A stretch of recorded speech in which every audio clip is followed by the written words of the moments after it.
my version of it is that he comes on and he thinks, well, before I die, what I will do is I'll make sure my daughters all know what they're going to get when I die. So it's a sort of living will. Cordelia, of course, throws a spanner in the works by refusing to play. As I say before, I don't think it's necessarily a sensible idea, but at least he'll still be king. And then I think once Cordelia has refused to play, he then does this sort of rather improvised thing about you two share it up, and I don't care how it's divided, you sort that out, you know.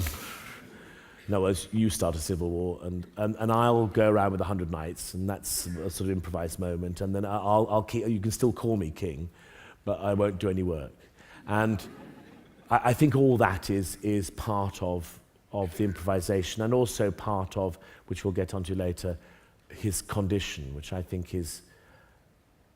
that's what makes him where the seeds of sympathy should come, is that he's well aware of his being ill, or the beginnings of illness, which is why I have a little shake in my hand, because... Well, let's talk a little bit about that now as we strayed onto that area.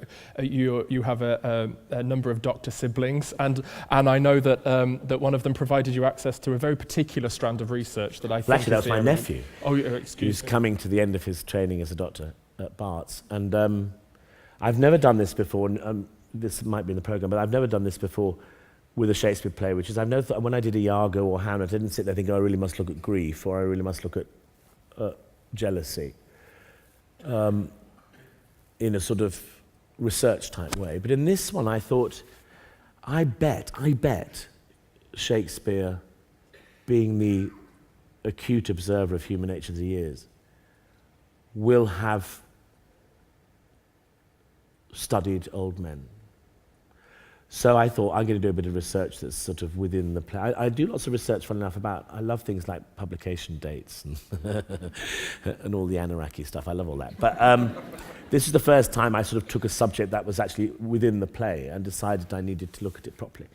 So anyway, I was at my sister's for the weekend for Sunday lunch, and my nephew was there, and I said, tell me about dementia. And in fact, actually, he happened to be doing his geriatric bit at that point. You know, I found out various bits of information. I'm sure they're probably not accurate, but they're now in my head. There are 3 types of dementia.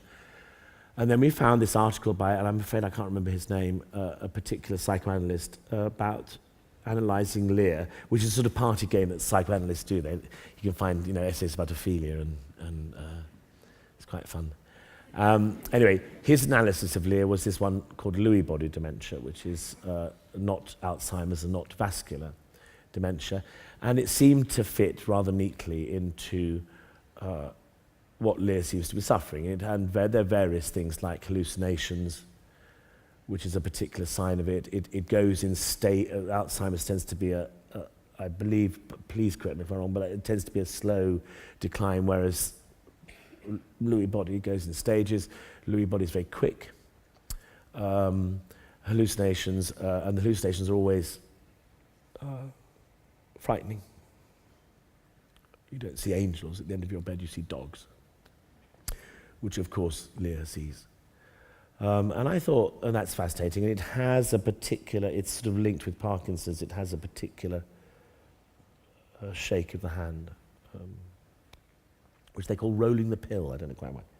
Anyway, so Ben, my nephew, started me off, and then I said to my brother, who's a consultant in the West Country, I said, would you happen to have a geriatrician who would be willing to speak to me? So I popped up, he said, yes, Debbie. So I popped up to see Debbie in her lunch hour, and bless her, she took me through all the areas that I was interested in, which includes physical things, wandering, of course, which Lear does, shame, which Kent quite specifically says he's suffering from shame. And I'd love to talk about that because I think that's a very interesting part of the play. And anger, obviously. And it's not a nice illness. Anyway, she took me all through that, and the one thing she didn't say happens very often is guilt. Interesting enough. That doesn't seem to happen with her patients, but the shame is to do with awareness of how you've just behaved rather than a lifetime of misbehaving. But it's fascinating. It's the first time I've ever done it, isn't it? It's not a blueprint. It doesn't, Shakespeare doesn't play all the games. And of course, you've got this funny double time scheme in Lear, which, as in a lot of his plays, is that, logically, Edgar becomes a very convincing madman and homeless person within hours, and Lear becomes mad within hours. But you, as all with these plays, there's a sort of sense in which this goes over a long, as with Othello, a long span of time.